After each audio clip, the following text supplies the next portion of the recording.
Alam niyo, nanghihinayang ako. Bakit inaway mo? Alam mo, nanghihinayang din ako. Kasi talaga, pinalaki ka naman ni Carmen sa tamang landas. Bakit yung mga kapatid mo, maayos naman? Ang ayos nila eh. Pero bakit talaga, ipinapalabas mo na sa kalam ka? Sa kalam ka, sa pagiging mukhang pera. Pinapatunayan mo lang sa content na to. At pinapatunayan mo lang, isa kang iyaking nilalang. Bakit mandruwago? Hindi mo ko kaya? Na kailangan yung mag-lock in para sa iisang baruha? Na kailangan yung gumastos ng gumastos dahil oo naman, di naman yan nanggagaling sa sarili niyong bulsa. Wala. Ako kasi, hindi ko kayang magbenta ng kredibilidad, integridad, at prinsipyo. Dahil hindi nyo ako kinaya sa usaping politika, magkakaisa kayo na pabagsakin ako. And anyway, maaari kayong magtagumpay dahil nabenta nyo na nga mga lapay nyo kaluluwa. Pero paano yan?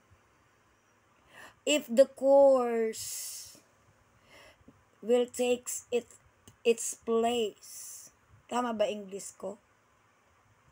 The right course.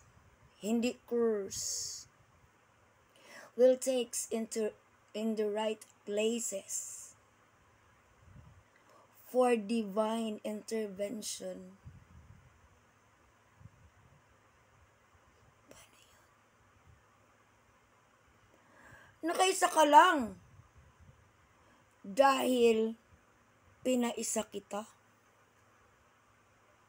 sa Tarlac. Pero sa tingin mo, papaisahin pa kita? Ganyan naman talaga ang bida. Magpapalugmok sa una. Pero sa bandang uli, magtatagumpayan siya. Bide. So ngayon, nakakatawa mag-isipin na nag-iisang bruha, kailangan yung magkaisa.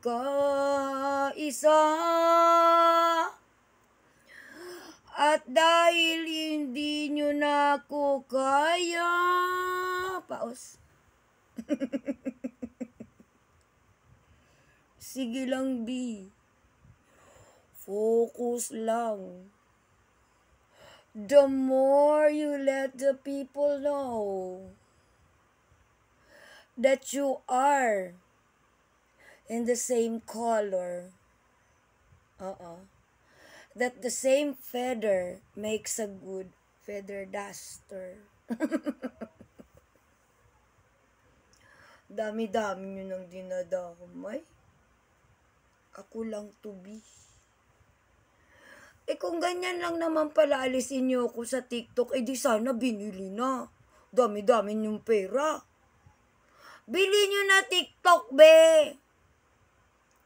At nang mamahinga na ako, 3 years na ako pinapabagsak ng mga yan.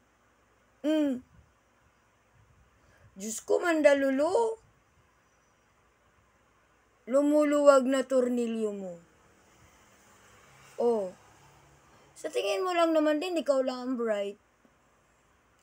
At sa tingin nyo lang din, kayo lang din may pera.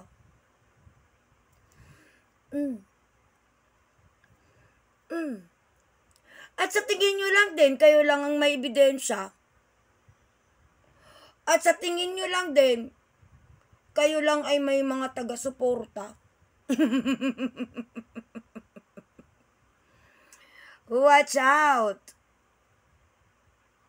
I have lots of alas not still coming out. Remember, ang pera, nauubos yan. Pero yung prinsipyo na kayang panindigan, hanggang dulo yan.